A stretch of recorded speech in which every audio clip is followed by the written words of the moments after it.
எலிமினேட்டருங்கிற ஒரு ஒரு ஒரு ஒரு இதுக்கு ஒரு கரெக்டா சூட் ஆன மாதிரி ஒரு மேட்ச் அது. ரெண்டு டீமும் நல்ல இன்டென்சிவா கடைசி வரைக்கும் ஃபைட் பண்ணாங்க. பட் இந்த எண்டு ரெண்டு ஒரு பெரிய மேஜர் ஃபிளாஸ்னால குஜராத் டைட்டன்ஸ் லூஸ் பண்ணிட்டாங்க. என்ன பொறுத்த வரைக்கும் number 1 catch fielding first power பிளேலயே 3 கேட்ச் டிராப் பண்ணிட்டாங்க. அதுவும் என்ன ரோஹித் சர்மாக்கு 2 கேட்ச். சோ அது ஒண்ணு பெரிய பாதகம் அவங்களுக்கு.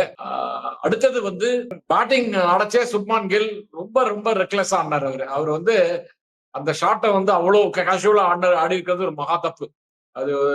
அதுவும் almost it's not even yorker, it is over pitch ball அந்த மிடில் ஸ்டம்புக்கு நேரம் வர over pitch ball across line ஆடி ட்ரை பண்றதுனால தேவையில்லாம எலிமினபிள் ஆயிட்டாரு. அதுக்கப்புறம் ஒன்லி சாய் சுதர்ஷன் மட்டும்தான் ஆடி கொண்டு போகணுங்கிற நிலைமை மாதிரி இருந்தது.